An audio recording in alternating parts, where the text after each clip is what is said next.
સર્વ રોગોનું ઉદ્ભવ સ્થાન ક્યાં? ગમે તે ખોરાક ખાધો હોય પણ તે સ્વાદિષ્ટ લાગે. રોગીને ખાવાનું નથી ભાવતું, તેનું કારણ શું? મય રોગ છે.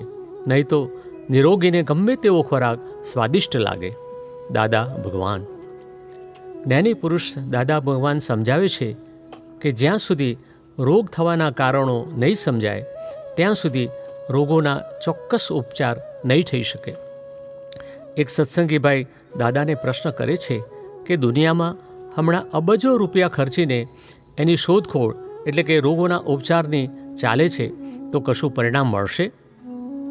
દાદાશ્રી સમજાવે છે આ બધી ખોટી રીતો છે. આ બધી જાનવરો ઉપર પ્રયોગ કરી શોધખોળ કરે છે, એમાં શું પરિણામ મળે? હું તમને અને ડૉક્ટરોને કહું છું કે અહીં માથાના ભાગમાં રોગ ઉત્પન્ન થતો નથી, હાથમાં અને પગના નીચેના ભાગમાં રોગ ઉત્પન્ન થતો નથી. હવે જ્યાં રોગ ઉત્પન્ન થતા નથી તે ભાગ શરીરમાંથી બાદ કરીએ તો શું બાકી રહે? એક છાતી અને પેટ.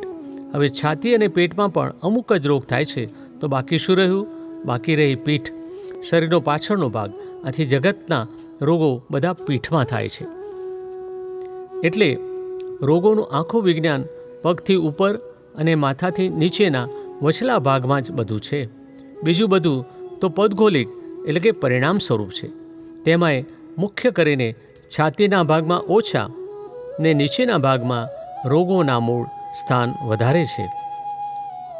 તે ભાઈ દાદાને કહે છે એટલે આડકતરી રીતે કહીએ તો પેટના ભાગમાં ખોરાક ઉપર જ બધું આવે છે ને?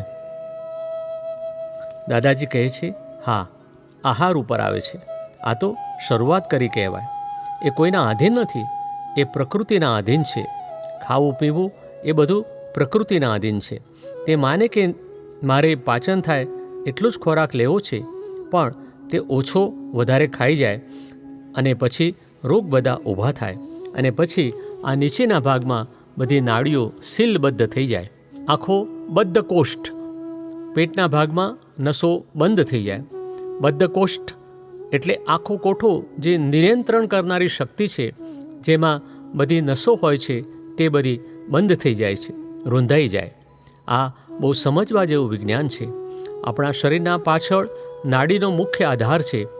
મણકા ઉપરની 3 નાડીઓ સુષુમ્ણા, ઈડા અને પિંગલા એ 3 ઉપર મુખ્ય આધાર છે. તેમાંથી ઇલેક્ટ્રિસિટી એટલે કે પાવર બધી આખા શરીરમાં ફેલાય છે. તેના આધારે શરીરમાં જૈવિક ક્રિયાઓનું સંચાલન થયા કરે. જો આ ઇલેક્ટ્રિસિટી બંધ થઈ જાય તો કેટલાક અવયવોમાં લોહી ફરતું બંધ થઈ જાય અને તે અવયવ જડ થઈ જાય અને માણસ મરી પણ જાય. દાદા કહે છે આંતરડાના ભાગમાં નસો વધારે છે અને તે બહુ મુખ્ય વસ્તુ છે. બીજે બધે પરિણામ સ્વરૂપ એટલે કે કાર્ય માટે હોય છે. એટલે જો પેટમાં ચોખ્ખું રહે તો આખું શરીર ચોખ્ખું, સુંદર અને નિરોગી રહે. આપ્તસૂત્ર 70 વર્ષથી દાંત ઘસઘસ કરીએ છીએ તો એ ચોખ્ખા ન થયા તો તે વસ્તુ સાચી કે જૂઠી? આપ્તસૂત્ર 2174 દાદા ભગવાન.